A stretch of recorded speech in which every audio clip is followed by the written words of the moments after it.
Hi friends, मेरा नाम सलमान है और आज का जो मेरा टॉपिक है वो है ड्राई स्टीम पावर प्लांट। आज मैं ड्राई स्टीम पावर प्लांट के बारे में बताऊंगा, जो कुछ मैंने अभी तक पढ़ा है या सीखा है, और कोशिश करूंगा कि आपको डिलीवर करूं। और अगर आपको पसंद आए तो प्लीज़ इसको लाइक करिएगा और सब्सक्राइब करना चाहें तो थैंक यू। तो फिलहाल अपनी वीडियो स्टार्ट करता हूं।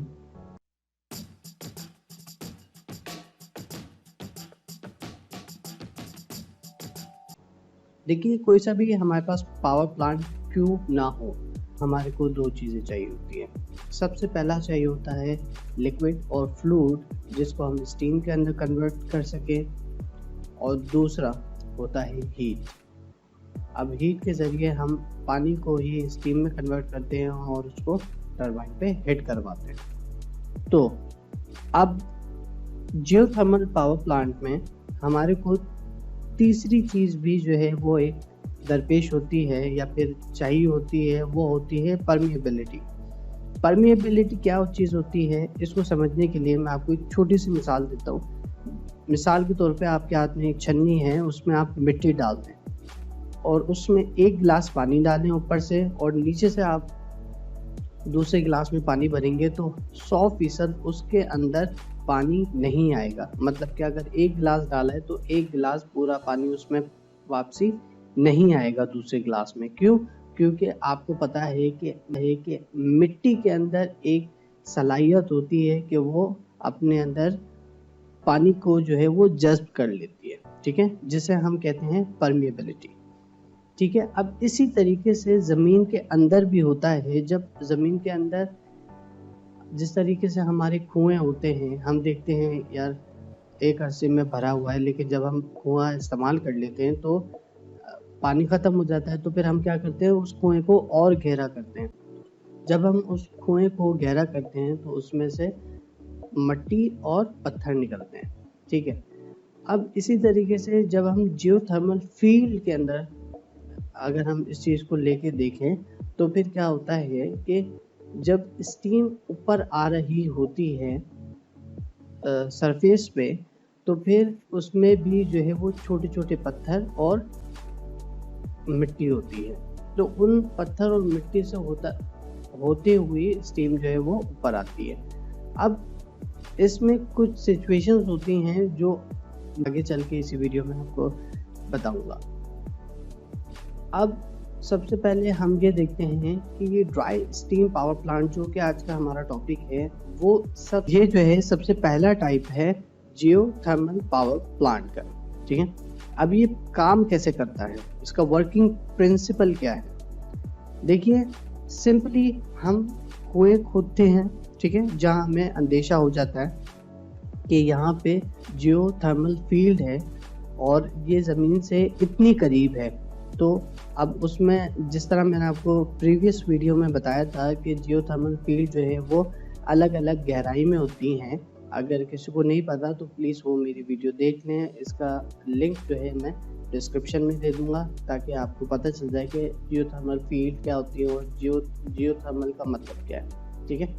अब उस जियोथर्मल फील्ड की डीपनेस के हिसाब से जो है वहाँ पे पावर प्लांट लगाया जाता है। तो ड्राई थर्मल पावर प्लांट वहाँ इस्तेमाल किया जाता है जहाँ पे जियोथर्मल फील्ड जो है वो करीब होती है ज़मीन की सरफेस से, ठीक है। अब यहाँ पे पॉइंट हमारा क्लियर हो गया। दूसरा पॉइंट क्या है, अब हम क्या करते हैं, वहाँ पे कुआं खोदते हैं, ठीक है। अब इसमें हम बोरिंग करके सिंपल 4, 5, 6 इंच या 12 इंच की बोरिंग करके तो स्टीम नहीं निकाल सकते हैं। हमारे को तो भाई बड़ा टरबाइन चलाना है, तो ज़ाहिर है हम उधर बड़ा कुआं खोदते हैं। अब कुआं खोद के हम क्या करते हैं, उस जियोथर्मल फील्ड से प्री हीटेड स्टीम जो है वो निकालते हैं। उस स्टीम को हम डायरेक्टली लाके टरबाइन पे हिट करते हैं। जब टरबाइन पे हिट करते हैं, हमारा जो है जनरेटर उसी से कनेक्टेड होता है। इन रिवर्स क्या होता है, हमारा जनरेटर भी रोटेट कर रहा होता है और जनरेटर से बिजली बना के हम आगे उसको सप्लाई कर देते हैं। अब जो स्टीम थी हमारी, अब उस स्टीम को हम वेस्ट नहीं करते। अगर हम वेस्ट करने लग जाएंगे उस स्टीम को तो हमारी ग्लोबल वार्मिंग जो है वो बढ़ना शुरू हो जाएगी, क्योंकि वो फिर हीट है ना, हीट को जब आप ओपन एनवायरनमेंट में छोड़ेंगे तो वो तो अपना जलवा दिखाएगी ना कहीं ना कहीं। तो यहाँ पे हम क्या करते हैं, हम उस स्टीम को कंडेंसर में डाल देते हैं। उस कंडेंसर का जो काम होता है वो ये होता है कि स्टीम को पानी के अंदर वो कन्वर्ट करे, और जो पानी है जिसे हम ब्राइन कहते हैं या वेस्ट वाटर जो है, उस वेस्ट वाटर को दूसरे कुएं के जरिए हम जो है वो जमीन में डाल देते हैं, तो उसी जियोथर्मल फील्ड में। अब इससे हमें ये फायदा होता है कि वो जो ब्राइन है या वेस्ट वाटर जो है वो दोबारा रिसाइकिल होके सुपर हीटेड स्टीम बन के दोबारा हमारे पास रीयूज हो जाएगा। अब बात करते हैं कि मिसाल के तौर पर हमारे पास एक ऐसी सिचुएशन आ जाती है कि हमारे पास स्टीम जो है उस कुएं की गहराई के हिसाब से ख़त्म होना या हल्की होना शुरू हो गई। अब हम क्या करेंगे? अब यहाँ पे जिस तरह मैंने आपको शुरू में बताया, एक हमारे पास सिचुएशन होती है जिसे हम कहते हैं परमिएबिलिटी।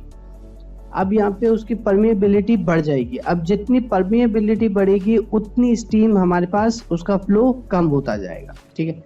अब यहाँ पे एक सिस्टम हम जो है वो इस्तेमाल करते हैं जिसे हम कहते हैं इनहेंस्ड जियोथर्मल सिस्टम, EGS। इस EGS सिस्टम से क्या फायदा होता है? इस EGS सिस्टम को के जरिए हम एक लिक्विड को उस कुएं के अंदर या फिर उस जगह पे, उस कुएं में उस जगह पे डालते हैं जहां पे स्टीम का रास्ता पत्थर या मट्टी जो है वो रोक रहे होते हैं। अब स्टीम तो हमारे पास आ रही है नीचे से, लेकिन उसका फ्लो कम है, तो उसका फ्लो बढ़ाने के लिए अब हम क्या करेंगे, उधर एक लिक्विड डालते हैं बहुत केयरफुली, क्योंकि वो लिक्विड बहुत खतरनाक होता है। तो अब उस लिक्विड से क्या होता है, जो होल्स जो फ्रैक्चर हुए होते हैं वो जो है रीओपन हो जाते हैं। अब जब वो रीओपन होते हैं तो हमारा स्टीम का फ्लो बहुत ज़्यादा हो जाता है। इस EGS सिस्टम से ऑलमोस्ट 100+ गीगावाट्स जियोथर्मल एनर्जी हमारी जो है वो प्लस हो जाती है। अब इसकी थोड़ी सी हिस्ट्री बता दूं कि सबसे पहले जिस तरह मैंने आपको बताया कि ड्राई स्टीम पावर प्लांट जो है वो बिल्डअप किया गया था, और वो कहाँ पे किया गया था, वो किया गया था इटली के अंदर लार्डेरेलो। 1904 में इस पावर प्लांट को जो है वो बिल्ड किया गया था। और इस वक्त गीजर्स एक बहुत बड़ा जो है वो जियोथर्मल फील्ड है कैलिफोर्निया के अंदर, जिसके जो ऑलमोस्ट 72 माइल्स के ऊपर जो है वो फैला हुआ है, जिसके अंदर ऑलमोस्ट 350 कुएं मौजूद, जिसमें से जियोथर्मल एनर्जी जो है वो प्रोड्यूस की जा रही है। ऑलमोस्ट 20% जियोथर्मल प्रोडक्शन जो है वो वहाँ से की जा रही है, और वो दुनिया का सबसे बड़ा जो है वो जियोथर्मल फील्ड है जहाँ से एनर्जी प्रोड्यूस हो रही है। तो उम्मीद करता हूँ कि आपको ये वीडियो समझ आई होगी, पसंद आई होगी। अगर समझ आई तो प्लीज़ लाइक करें, शेयर करें, और जो है मेरे चैनल को सब्सक्राइब करें। और just thank you so much for watching this video.